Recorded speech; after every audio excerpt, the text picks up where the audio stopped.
Magandang umaga sa inyong lahat.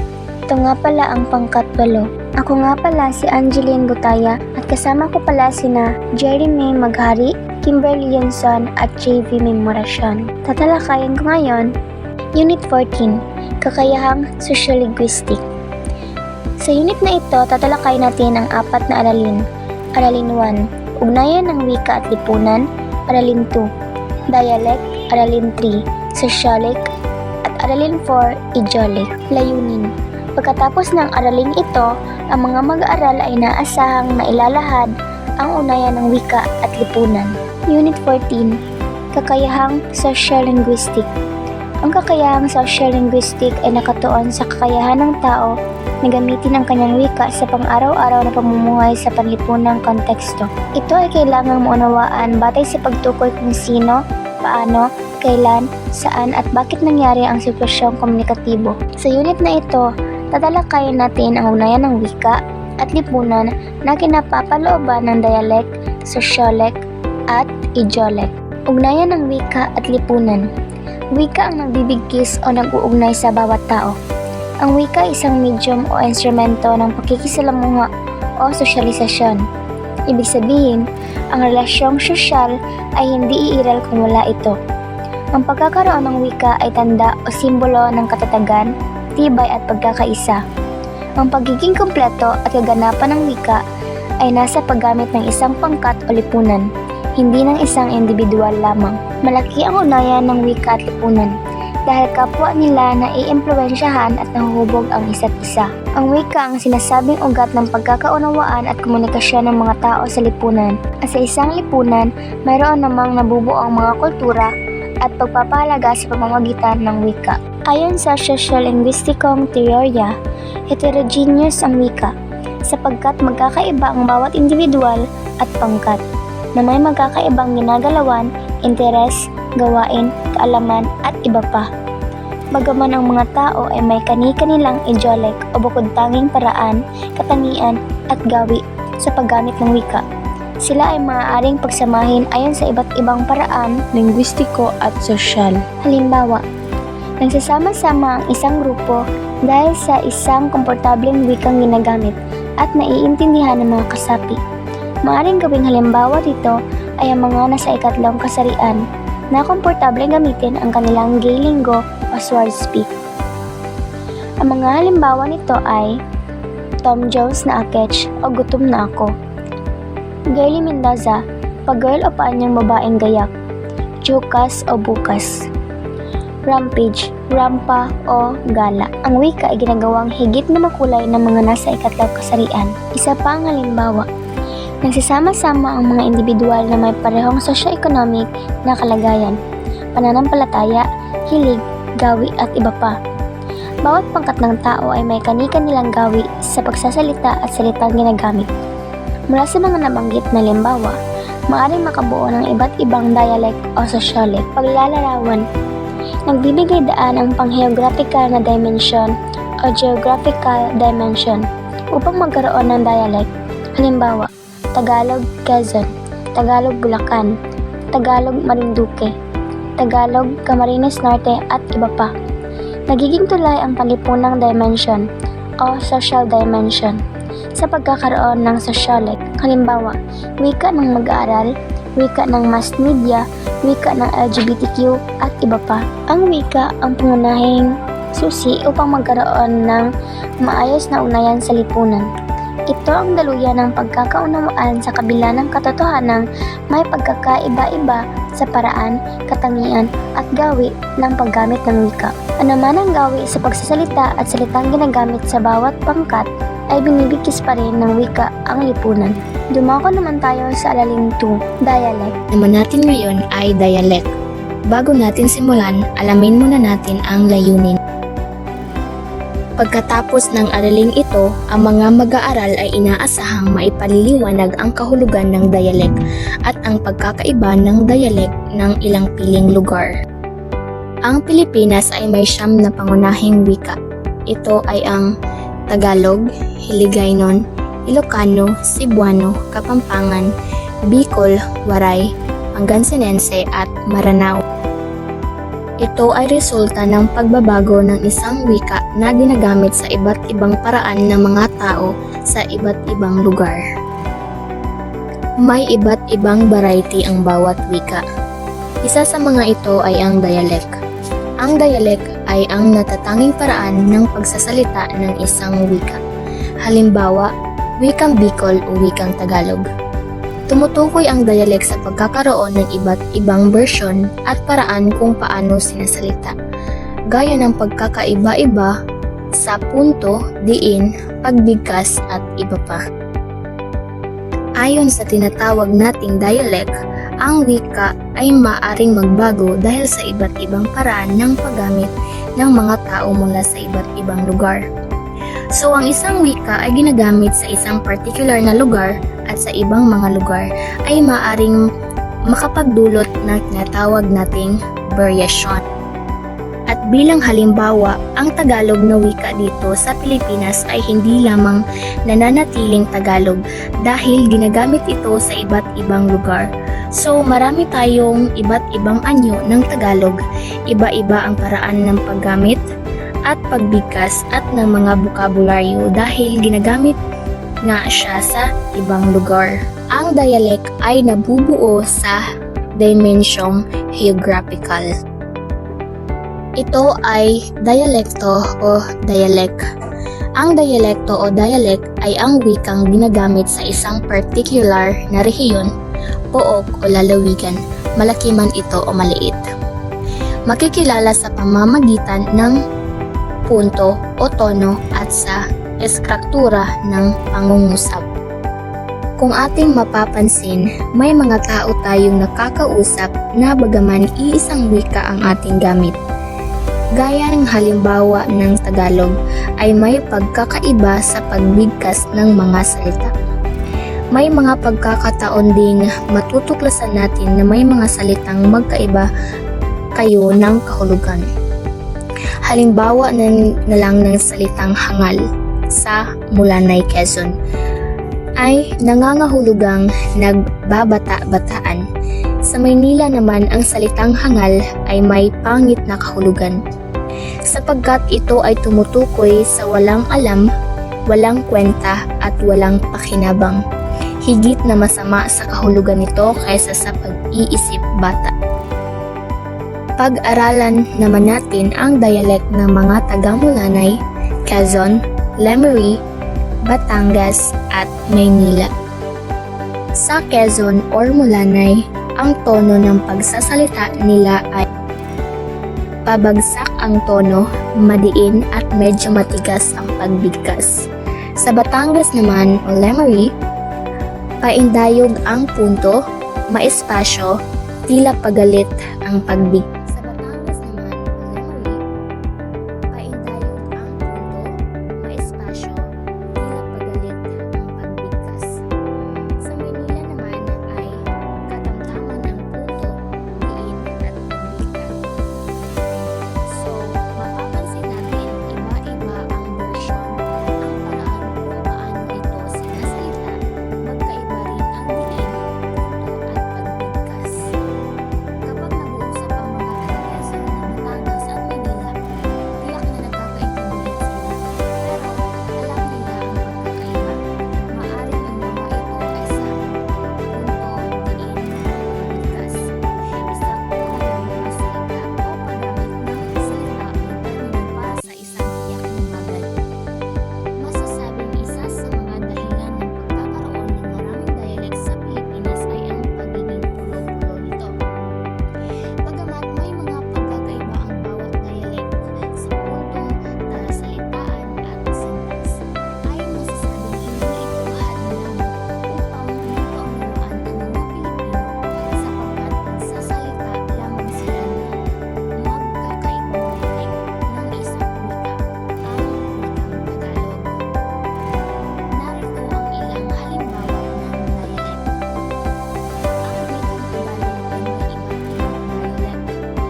Susunod naman ay Aralin 3, Sociology.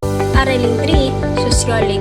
Layunin pagkatapos na pag-aaral ito, ang mga mag-aaral ay inaasahang nagtatalakay ng pagkakaiba ng sociology ng mga tiyak na grupo sa lipunan. Ano nga ba ang sociology? Ang sociology ay isang pinaikling anyo ng katagang dialektong panlipunan. Ibig sabihin, isang dialektong likas sa isang partikular na panlipunang grupo. Mapapansin natin na ang bawat uri ng grupo ng tao sa lipunan ay may sariling paraan ng pagsasalita. Sumakatuwid, mayroon silang kani-kanilang variety ng wika. Ang mga nasa ikatlong kasarian ay mga sariling variety ng wika. Gayon din ang mahihirap at mayayaman. Sa araling ito ay pagtutuunan pansin natin ang tungkol sa sociology. Isa pa sa mga variety ng wika ang sociology na nabuo batay sa dimensyon sosyal. Ang sociology ay tumutukoy ng wika at dialect na ginagamit ng bawat tiyak na grupo ng tao na sa lipunan. May sarili-sariling mga salita at ginagamit sa iba't ibang uri ng pangkat na lipunan. Kagaya ng chika lang, tsaka, and fairness. Kakaiba ang mga gay lingua o sword speak. Maaari ang grupo ay nagkakaiba ayon sa edad, kasarian, uri ng trabaho, katayuan sa buhay, uri ng edukasyon, at iba pa. May mga pangkat na gusto mapanatili ang kanilang identidad, kaya pinipilit din ang nito sa paraan ng pagsasalita o paggamit ng wika. May variety ng wika ang mga grupos palad, ang mga elista, ang mga artista, ang mga LGBTQ at iba pa, upang mapabiglang at manatili sa ginagawang grupong sosyal. Kailangan magsalita ng sociology nito. Narito ang ilang halimbawa ng pangkat sa lipunan sa nagpapakita ng kani-kanilang paraan ng pagkikipag-usap. Pansinin natin ang paraan ng pagkikipag-usap ng mga nasa ikatlong kasarian. Pangkat lipunan, may gay at transsexual na kasapi ng LGBTQ. Sitwasyon komunidad, Harold. Siya ako at Chukas join force kanang Greg. Bara ka dyan, bet ko ang Rampy Chukas. Anak ba ang LT Chukas, Girly Mendoza? Harold. Pangkat, kailangan girly tayo sa Chukas ano? Girly, okay girl, see you Junax na lang. Tom joins na ako. Harold. Babu! Gaylingo o sword speak ang tawag dito. Ito ay isang jargon na ginagamit tuwing sila ay nasa malaking grupo ng tao upang itago o ibukli ang kanilang usapan. Kalimitan, pinapalitan o dinadagdagan ang letra ng salita upang maiba ang tunog. Ang iba, termino ay hango sa kanilang tao o bagay na walang kinalaman sa pagkakagamit ng salita. Halimbawa, Tom G's na ako o gutom na ako. Si Tom Jones ay pop singer na walang kinalaman sa pagiging gutom. Girly Mendoza o pag-girl o pag-aanyo ng babae, gaya. Jukas o bukas. Rampage o rampa o gala. Isa pa sa mga pangkat ng lipunan na may sarili-sariling para-paraan ng pagsasalita o sociology ay ang mga pasosyal na kolehiya. Pangkat panlipunan, mga sosyal at pangsosyal na kolehiya. Sitwasyon komunitibo. Abby. So guys, what did you do kahapon? I'm so jealous na. Maan. Wala no? We just make nude some movies. It was so fun talaga. Abby. Really? I really should have been there. Hindi lang sa sickness. Maan. I know right? Konyo o konyo ang tawag dito. Pinaghahalo ang Ingles at Filipino na may halong kaartihan. Sa Filipino show business ay may mga artistang naging tatak na nila ang pagiging konyo. Sa katunayan, masasabi ang pagiging konyo nila ang isa sa naging daan upang matandaan sila ng tao. Hindi lahat ng babae o pasosyal na kolehiya may mga lalaki ring konyo. Isa pa rin sa mga kapansin-pansin paraan ng pagsasalita ay ang sociology na ginagamit ng mga patambay sa mahihirap o na komunidad ng ating lipunan. Pansin ang mga salita ang kanilang ginagamit. Pangkat panlipunan. Mga tambay sa mahihirap na komunidad. Sitwasyon komunikatibo. Bruno. Wow pre, ang tindi ng amats ko kagabi. Heaven. Marlo. Astig. talaga pre, di ka ba nahalata ng airpot mo? Bruno, wala yun pansin pre. Samahan mo ako, susunduin ko lang shota ko. Marlo, sige ba, basta libre. Sibo ha, usapang kanto naman tayo o kali ang tawag dito. Gumagamit sila ng balbal o slang na salita. Halimbawa nito ay amats o tama, astig o tigas. Shota, pang short term na relasyon. Sibog is pagkain. Maging mga biker ay may sariling mga salitang ginagamit o sosyoliko. Ang sosyolik ay maaari din may rehistro o vokasyonal. Lawat isa ay may sariling jargon o tanging bokabularyo. Halimbawa ay batas o korte, hustisya, apila, iskat, hatol, nakakasadal, mosyon. Accountancy, kabuangan, kita, account, nito, buwis, utang, tubo, cash, salapi. Edukasyon, akademiko, kasanayan, kaalaman, pagpapahalaga, pagtataya. Sosyolik, ang isang salita ng bawat uri ng pangkat ng tao sa ating lipunan ay dumadagdag sa bokabularyong Filipino. Aralin 4. Idiolect. Layunin. Pagkatapos ng araling ito, ang mga mag-aaral ay inaasahang nasusuri ang mga halimbawang pahayag upang matukoy ang kakanyahan ng paraan ng pagsasalita ng mga tao sa ilang piling lugar. Ang bawat tao ay may kanya-kanyang paraan ng pagsasalita. Sabihin man natin ang dalawang tao ay pareho ng wikang gamit at kapwa nabibilang sa isang uri ng pangkat sa lipunan, ay mayroon pa rin silang kanya-kanyang katangian sa paraan ng pagsasalita. Halimbawa, ang ilan sa atin ay maaaring gumagamit ng mga salitang hiram mula sa ibang wika, habang ang iba naman ay maaaring gumagamit ng mga salitang lokal na ginagamit lamang sa kanilang rehiyon. Ito rin ay maaaring tumutukoy sa kung paano natin ginagamit ang wika sa ating pang-araw-araw na buhay. Tulad na lamang kung paano tayo magsalita sa ating mga kaibigan kumpara sa kung paano tayo magsalita sa ating mga magulang o sa ating guro. Ang dialect ay ang natatanging paraan ng isang pagsasalita ng isang wika. Halimbawa ng wikang Tagalog. Sa isang tiyak na dialect, mayroon pa ring natatanging katangian at kakanyahan ng pagsasalita ang bawat individual. Ito ang tinatawag na idiolect. Sa mga tuwid, ang bawat wika ay may mga dialect at ang bawat dialect ay may mga idiolect. Ang bawat wika ay may mga dialect at ang bawat dialect ay may mga idiolect. Ang pagkakaroon ng mga dialekto at idiolekto ay nagbibigay ng yaman at pagkakaiba-iba sa ating mga wika.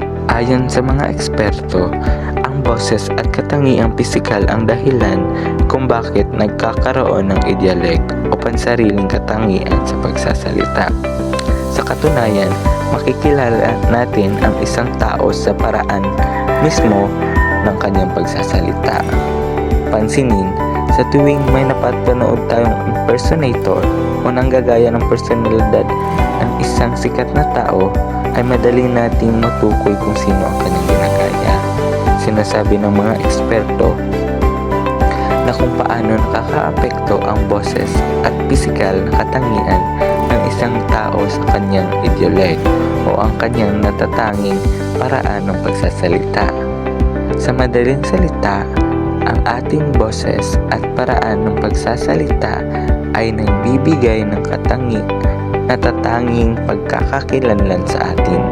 Ito rin ay nagpapakita ng ating pinagmulan at kultura. Maliban sa ginayang itsura, pagkilos at pananamit, ay mas malaki ang pagsisikap ng mga impersonator na magaya ang paraan ng pagsasalita, sapagkat batid niyang mas madali siyang makakilala at masasabing mahusay siya kung magagaya niya ang paraan ng pagsasalita ng kanyang ginagaya. Balikan natin ang mga halimbawang pahayag na ating ginamit. Ang mga halimbawang pahayag ng taga Mulanay, Quezon, Lemery, Batangas at Maynila. Pansinin ang mga salitang may diin sa bawat pahayag. Halimbawa mula sa Quezon, sitwasyong komunikatibo. Nanay, parinig ka nga ni, ano na baga, kamabagal baya, magasaing pa ako ay. Anak, maya-maya po. Tatay, dalian mo na. Dalhin mo na rin ang mga libagi. Example mula sa Batangas.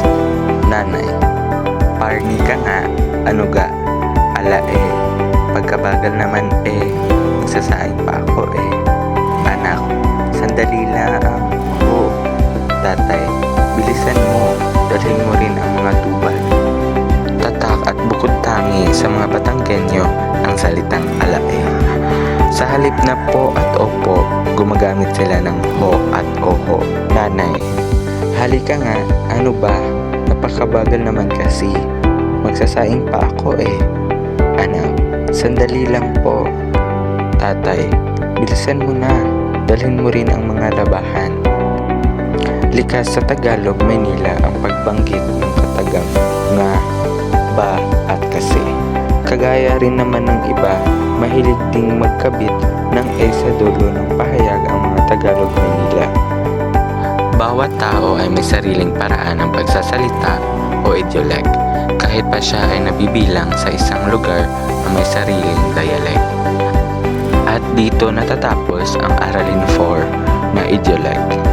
Dito nagtatapos ang Unit 14, Kakayahang Sosyo-Linguistiko. Maraming salamat.